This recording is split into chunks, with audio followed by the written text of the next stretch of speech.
sorry to go on about this, man. I think I love Brooks. I fell in love with Brooks. I was like, got a bromance brewing over here. It's embarrassing though, because like I've been around a few superstars. Beckham, right? World superstar. I didn't melt like I just did with Brooks. Like it was like, I don't even know if I could say it, but it's like, wow, it's BK as they call him. It's the main man. Welcome to Fourball. I'm Travis Miller, joined by our co-host Annabel Angel. Today we have a great guest, really doesn't need any introduction, Jimmy Bullard, football legend, and also very passionate about golf, but thank you for joining us. Thank you so much. Thanks for having us. What a gorgeous place you got me in as well. Yeah, passionate about golf. Golf has just took over my life at the minute. Really, it's passionate. It's just an understatement. I mean, just talking to you here briefly, you're very, very passionate into golf, playing it quite often. You said 15 days in a row? Yeah, so 15 days in a row today is my 15th. But it doesn't beat my record. 17 days is what I've gone for. I pride myself on that. I love golf so much. It helped me through a bad stage as well in my football career when I got injured. The only sport really I connected to was golf. You know, as a kid I've loved golf and just got better and better and more I've played. And, you know, and sort of see a glimpse. And when I finished my career, I sort of had a go turning pro. Just competitive edge. I miss that with football coming to an end, obviously. And then I was like, wow. Then I realised how good the boys were, even on like 30 Euro Pro Tours where I qualified and played a few events. But it's fantastic to be around. I love it. And, you know, I know more about golf than any other sport. It's quite amazing how good these guys are. You see these qualifiers for guys to go play. Right, yesterday there was the Open qualifying. You've got these people trying to compete to play at this level. And if you go play a casual round with them, they might fire off a 61, 62. And you're like, why aren't you playing every week on a professional tour? Yeah. And it's just like there's lots of guys that are at that caliber that just have it maybe between the ears a little more maybe to keep it consistent. The last word you just said there, consistency. You know, the more you play this game, the higher up you get. Consistency is the key. You watch these top players now. It's so good. I was watching Andalusia last week at Valderrama. The boys at the top there are so consistent, aren't they? You know, even if they haven't got their game, they just find a way to grind it, don't they? And just do it, you know. And I think the ones on the 30, it's a great stepping stone. You know, the tours underneath. You know, you learn your trade there, right? Yeah. That's the boys I was amongst there. You know, there's some that steps on, like a Kmart. There's a lot of boys. Louis Oosthuizen, they played on the Euro Pro Tour. They come from that tour, you know. Yeah. I've followed Brooks' career since Challenge. He's got the same caddy on the back. Yeah. So it's like, it's amazing stories happening right here. So I absolutely love golf for that. I love it. So amazing football career. When golf, though, you mentioned at an early age as a kid. When did you actually pick up the sticks and play for the first time? Wow, my dad was a real harsh man. So he was all about the rules. So he got me caddying for 2 years before I could hit a ball. What? It was like, you need to learn the rules of this game before. Half it was a bit of a blag, just so I had to carry his bag. But no, I was like 7 years of age when I first picked up his bags. And then I didn't hit a ball properly till 9. You know, he bought me a half set. And then from that moment, I even once come out of my mouth, I said, I'm going to be a pro at this game. But football stepped in the way a bit later on. But yeah, I was 9 years of age. I was like, I was off an 18 handicap from all the way from 9 to 14, 15. Then I started to develop, and then my handicap, 1 year I got down from a 9 to a 2. Wow. That was when I was playing football at Peterborough. I had a good manager there, let me play a lot of golf. But then there's a few Saturdays I'd turn up and I was a bit leggy and I couldn't really play, so he knew I was playing on a Friday. So he was like, you can't play Fridays. Then I just 4 days a week, then that'd do me. Yeah. So yeah, I played a lot of golf, but I absolutely love it. Yeah. 9 handicap to a 2 handicap is pretty good in 1 year. Yeah. How did you do that? Just playing, and you know what? Just being around good golfers, I think really helped me. You know, I read a few good books as well, and there's a book called The Impact Zone or something. It's a very impact based, this book. It took me through. I'm sorry, I'm going a bit golf nerdy on you, but it took me to a different level.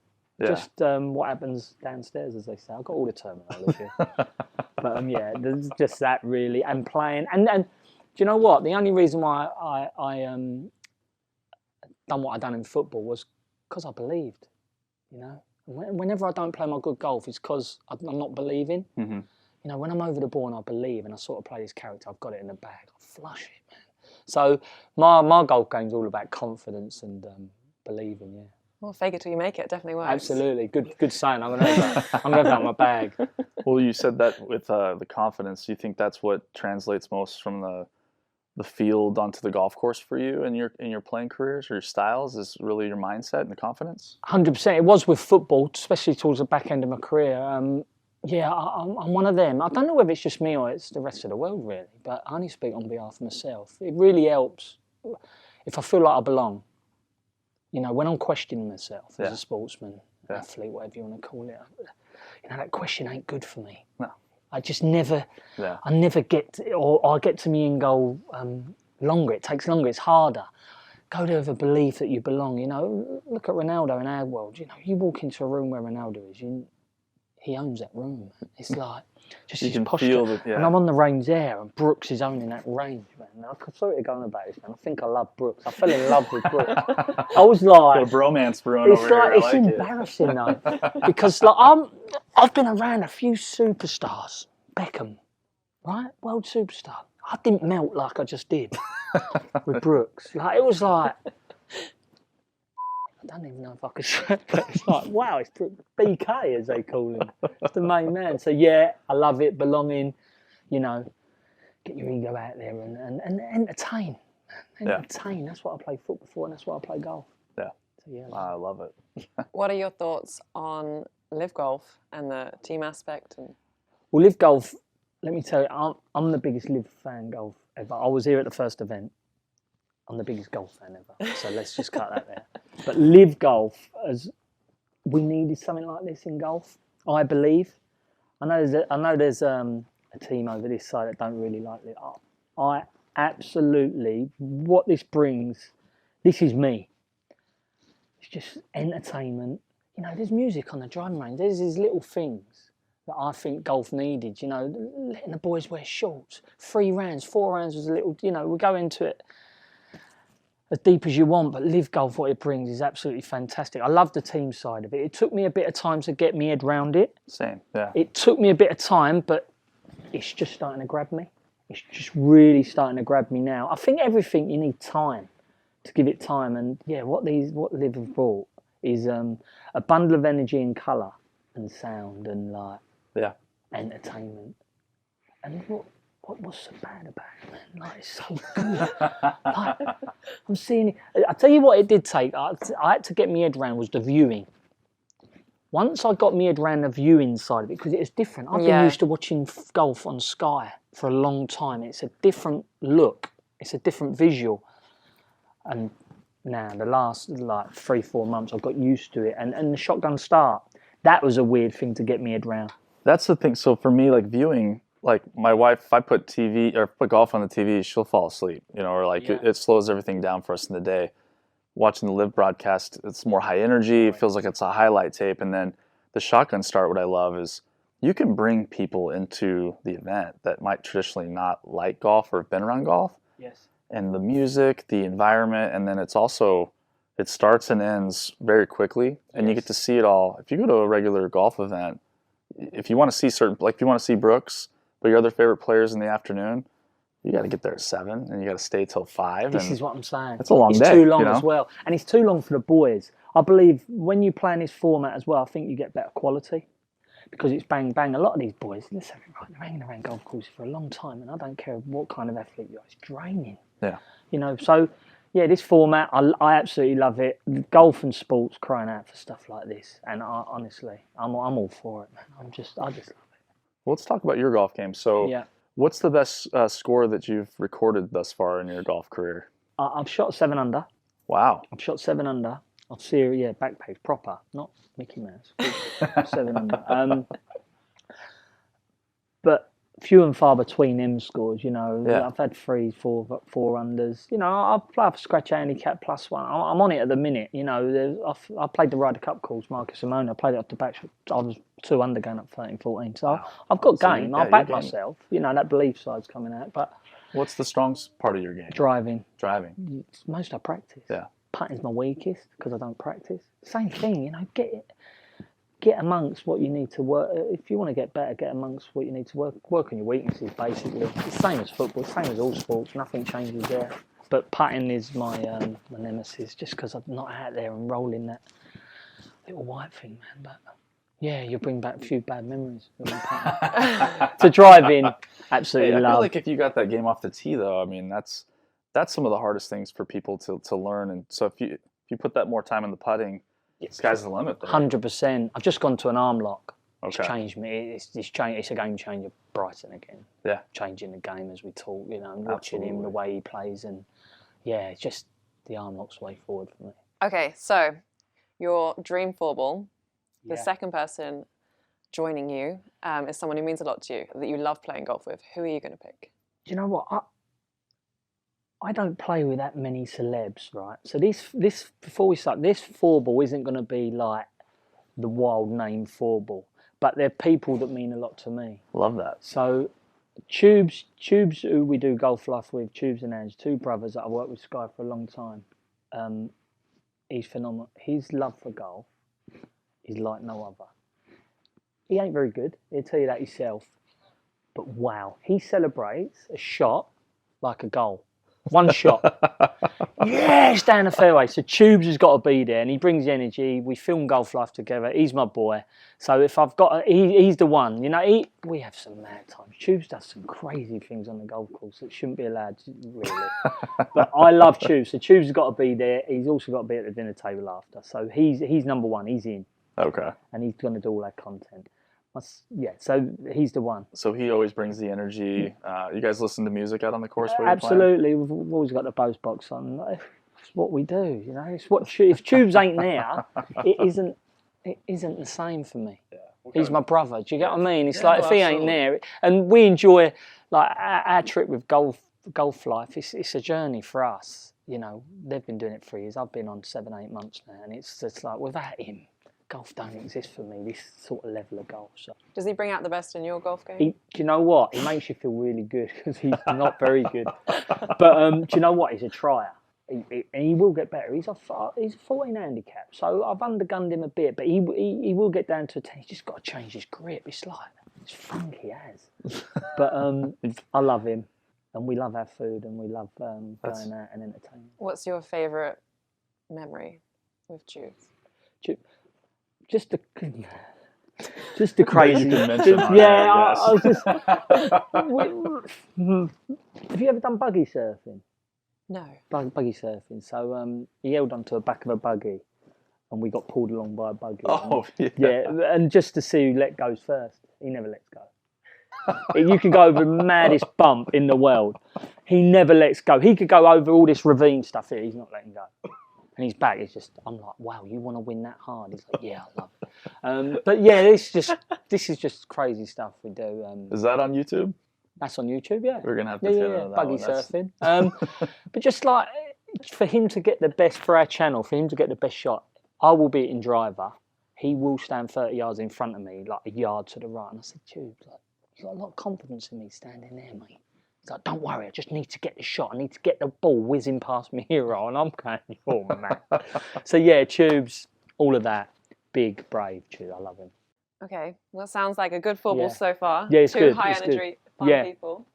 The third person joining you is someone you admire for their craft, someone you think is a legend of their practice. So I've gone for a golfer. And it's one I think's changed the game, and I've mentioned him a few times with Bryson DeChambeau. I just love, I watch all his stuff. I'm a massive YouTube fan, and what he's done for the game. For like people like us as well, he ain't afraid to make mistakes, right? He talks about it a lot, how far he hits the ball, and he went on that stacking stage, and he weren't, all the pressure was against him at one point. He's just like batting these people off. I don't care. I want to try it. Yeah.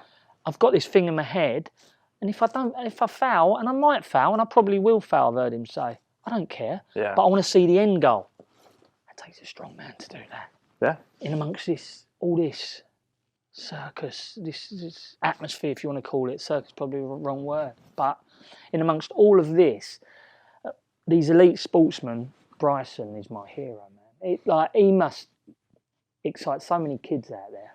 like what he does to me, like being around, and then he produces. He's the real deal as well. So he ain't just like talking the talk. He goes and produces. So for that, Bryson DeChambeau is the boy. Like, and the ball strike. Like, who doesn't want to see someone peg it up and just go absolute crush 350? Yeah, like, who doesn't want to see that? Sitting at the range and watching him hit. We saw him hit a little bit yesterday. It's unbelievable. The sound off the club is just next to nothing. Usually, like, I've never seen him hit a ball. Yeah. So I'm hunting him down like bad. Like I am like a tiger through a hay. Like I'm here prowling. Watch out, Bryce. I'm looking for Bryce. Like honestly, I love him so much and I love watching him. And yeah, Tiger was my go-to like growing up. And for Tiger not to be in this Fourball was hard. Yeah. But it's the new era, man. Yeah. He's got to sometimes let go. Yeah, you're the king. But this is the new prince on board. So. Well, he's showing everyone and young kids that your game doesn't have to be what you've always seen. Like when you get on the golf course, there's a feel to golf, right? Yeah. Obviously, there's the science that Bryson sticks to, but there is a feel of what you want to do and how you go about it. Bryson has just cut the BS and said, hey, I'm going with the 1-link irons. This is what works for me. Yeah. He's going to get a lot of negative press and energy on the outside because that's different, right? People don't like change, and he stuck with it and got some custom clubs made, and he got an OEM and stuff to come in with him to like build out the right set, and here he is now, and it's absolutely. Just he's made his path in the game, and without a shadow of a doubt, you're absolutely right. He spoke about it a lot last week. That Liv had him up on the doing the commentary for a little bit, and he talked about, because he has been put out there as like a mathematician, all about the physics, and then he went on a lot of his games about feel. I couldn't believe what come out, and golf is that. You're never going to be able to play this game robotically. You're not going to be able to. There's too many variables for me. And his game, yeah, he was talking about Phil and what he's done. I love him for that. I love what he's about.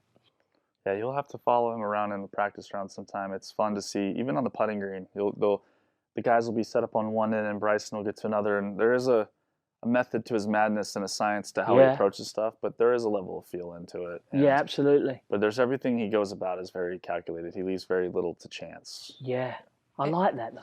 If you could ask Bryson one question, what would you ask him? Good question, but 101 I got in here. What are you working on now? Like, I need to be near. Like, to answer that question. Sorry, this is like, I would love that. I would love that one moment with him, because I think my questions would change depending on what he's working on. Like it's going to be a real golfy question. Do you get what I mean? It could be like if he's air driving the golf ball, it'd be as simple as like, what you working on, what you seeing, what you feeling here, and what you want to achieve. You know, basic question really, but each bit, and if he's got his irons there, what's he working on there? And then when he's pitching, what's he working on? And he's putting. I'd love to like just pick his brains out. So it wouldn't be one question. It'd be like, just let me spend an afternoon with him and just pepper him. It'd be like too much for me. But yeah, I just love spending a bit of time with him and get into his head. And you know, I think as a golfer, I'd come back with so much more. You know, if I could have that time. In your football career, did you ever go through a stage like Bryson did over the last few years where he spent a great deal of time, like you said, stacking up? He gained a lot of weight, a lot of muscle. Obviously, he got through a lot of this power, and now he's kind of regressed back down to a little. He still fills out more than his normal build, but he's maintained that speed and the distance. Have you had a stage in your career where you went all in on the gym and protein shakes? And do you know what? I was what you call a slight player, so my body would never allow me to get that big. Where there's a lot of cardio in football. But yes, when I got injured, I really done a load of strength training. Just because you don't see it in stature sometimes, it doesn't mean you can not get stronger. Yeah. So I always struggled putting on weight. Honestly, it was just so hard for me. I'd have to eat like, it was like 5,500 calories a day. Like, which is like, I would say Brooks was doing 4.5. You know, it was really hard for me to eat that much and that intake. It was, you know, there's two sides of that. There's the gym and there's the eat. Like, wow, it's like that other side is horrible. Yeah. The food and the process you have to go through to get it into your body. But yeah, I've been through it. I've been through that side, and it does make a big difference. To a point where it affected my football a little bit. you know, and I think that's the where Brooks is at. He sort of went there. Bryson. Bryson Brooks. Bryson went there. Saying that, Brooks has gone there as well by the looks of it. Yeah. But they've gone there, and then Bryson's just pulled back a bit and gone, right, this is... But I think a lot of Bryson's thing, and you'll be able to tell me this, a lot of it was through, because he was swinging the club so quickly, it was probably injury prevention as well, right? There's a lot of that. I think that was a big thing that was being talked about in the sports media. It was just his back is not going to withstand this swing. Because you'll see him, even today, he's puts a lot of pressure on his back, and that's one of the biggest injuries to avoid as a golfer. Once you get that back injury that Tiger's experienced and some other guys, Jason Day, it's hard to come back from that. Yeah. It's incredible to see the intake of what they're having to eat on a daily basis. 5,000, 6,000 calories. Unbelievable. Yeah, unbelievable. Yeah, hard work. Okay, so we've got yourself, Jubes, Bryson. Yeah. Final person making up the Fourball is a celebrity that you'd like to invite. So he is a celebrity now. Snooker time world champion, another sporting athlete. Could I call him an athlete? Probably no. Stephen Hendry isn't an athlete. It's Stephen Hendry, 7 times world snooker champion now. I've played golf with a lot of different sporting athletes, and I've never met a winner like him. You've always got to have a winner on your team, haven't you? And this man, right, I beat him at golf the other day and he was disgusted. I mean, to a point where, almost walk-off job. Really? Yeah. And there was a moment there and I thought, that's why you're 7 times world champion. He has got this... Just hates losing. No, honestly, mate, it's really bad. Everyone hates losing, but to a degree where it's it's going to change your life. He actually hates losing. And more often than not, he finds a way to win. And he will go to whatever level to win it takes. But a great competitor, competition. I was trying to think of a competitor. When I had to choose my Fourball, there is no better than him. And I literally played with him 3 weeks ago. Had a great game. I beat him for 9 holes. Then we turned the cameras off.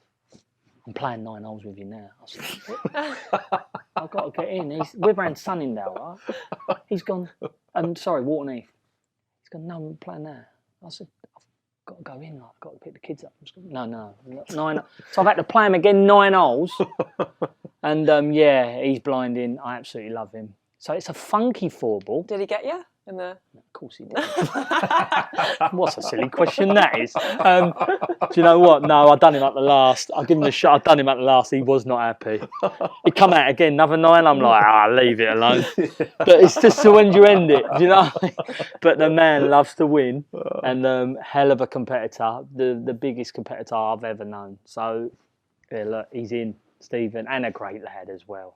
Really great lad. So. Where do you think that comes from, that competitive nature?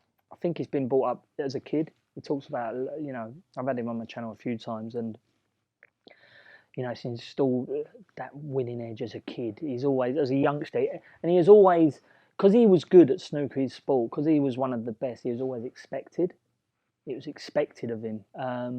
That's added pressure in itself. When the whole world expects you to win, it's a different sort of, it's a different mentality you got to have when you're world number 1. That's when everyone's chasing. It's different, isn't it? You're leading the pack, and it's there's a different pressure. Tiger done it all them years, and and that's self. But you speak to Stephen Hendry now about the game. He's like, yeah, I was the best. I was just the way he holds it. Yeah. It's lovely to see, and I love it. That belonging again comes back. Every person I've met, that the elitists, that belonging is the one. They just feel like they belong, and they own the moment. Yeah, and they produce in the moment. That is sick in itself, producing in moments. Like Tiger Woods back in the day, sorry to go off again, turning my TV over on a Sunday afternoon, he had a red jersey on and he was holding them 20-footers. It's you just expect walking off with a putter like that. Just expect it. The man, that's just magic in itself in sport. So them moments, unbelievable. Yeah. Oh, it sounds like a good rounding out of the Fourball, because you need someone with that killer mentality, the winner. Yeah. So yeah, that's great. Don't get me wrong. I could have gone for an elite, but they're the boy. They're No, this is your They're my Fourball. babies. Do you know what I mean? That's my little baby Fourball. Well, make sure you don't do the buggy pulling with No, Stephen Hendry. none of them are doing it. Me and Tubes. Yeah. They're just watching. I'd ask you one question. So, Go on, mate, yeah. you had Lee on one of your shows. You do a lot of media and stuff, and you have some different shows you host. But I think you had him out doing some fishing. Is that true? Lee. Westwood? Westy, sorry. Yeah. Do you know what? Absolutely. What a fine fisherman as well. Yeah. He come on my podcast and I was a massive golf fan. Again, he does a bit of trout fishing. So my fishing was slightly different. I went all the way up to Newcastle, met Lee, mate, some stories. He had some cracking stories. Yeah. And we had caught some lovely, like some serious, sorry, Bubba Watson's just going past there. What's happening? This is like... You got Gucci, who just won like 3 out of the last 8 events or something. He's like killing it. It's like, look at all these boys. This is like, I'm in the element here. Sorry, I've gone off on one. But look at this, awesome to be around. But yeah, back on Westwood, hell of a fisherman. He tucked me up. I don't do fly fishing. He caught one, I didn't. Okay. But he asked us to ask who was the better fisherman. Was that did he ask? Yeah. The rats. Yeah. Westy's hell of an angler. I fell in as well. It's embarrassing. Like I had waders up to here, but the bloody silt. When you go in the water, the silt, you sink in the silt. So my foot, I ain't as strong as them, and I've got waders and I'm all heavy, and I've tried to get my foot out and I've not, and the water's gone into my dungarees things and they're filling up. I was like, oh no, get me out of here. But Westy was crying. He's like, just fell over. Yeah, it was embarrassing. But yeah, look, I ain't afraid to make a fool of myself sometimes. It is what it is. But I didn't catch no fish. So Westy, yeah, I'm going to give it to you. You are the best angler. But I'm playing golf against you tomorrow. So, well, you're on my team, but it will be me v you. And I'm going to take you down. Okay, so to round up your Fourball, you have yourself, Tubes, Bryson DeChambeau, and Stephen Hendry. Yep. Where are you going to play and in what conditions? Can I choose anywhere in the world? Anywhere you want. There's only one, isn't there? It's Augusta. It's just got to be Augusta. If it's worldwide, yeah, I'm going to have to say there. Or somewhere, Augusta. I've never been Augusta. I keep meaning every year something comes up and I can't get out there. But next year we're going. Us as Golf Life, we're going out there. So, Augusta. And what's the next question, sorry? What conditions? Oh, pure. It's got to be pure. It's got to be 22 degrees. Oh, well, the actual course or the weather. Right, let's go through the weather first. We're going to 22 degrees, so we can wear shorts. It's a one-off. Augusta don't let you wear shorts, but they would for this. they would for this. Of course they would. This group. Of course they would. We're allowed in a buggy. We're allowed to even do buggy surfing. Oh yeah, please. Of course you are. And the condition is, yeah, it's just beautiful. It's always pure there. So 22 degrees, cut, 13 on the stimps, back blocks. Let's shell it, guys. That's it, man. That's what it is. A little bit of wind just so you can use it. Just in amongst some pines, it'd be glorious. That would be me, and I'll be ready to go to heaven after that. It does sound like a dream. It's beautiful. Yeah. And then you can choose your food after at Augusta. So then that's a whole different conversation. Oh, go on. What would it be? Oh, it'd be like pasta-based, Italian-based, meatballs in rich red wine sauce. Not thought about it before, no. Mopping it up with some garlic cheese bread with some caramelised onion on top. Mate, if just there for yous, if you want it, and as much as you want. Maybe a prawn cocktail starter as well, but a nice posh one. Listen, my mouth's watering. Yours? It is. This sounds like an incredible time. Good, so we're going to go ahead and invite ourselves to make sure we can. And you can come. You can carry my bags. We'll do some on-course. It's a great job. On-course coverage. We'll carry the bags. Whatever you need us to do. All right. You're a legend. Thanks for having us on. Yeah, I loved thank you for joining us. Thank you. Enjoy your time out here, and good luck tomorrow. Cheers, guys. Watch out, Bryson. He's coming. Yeah.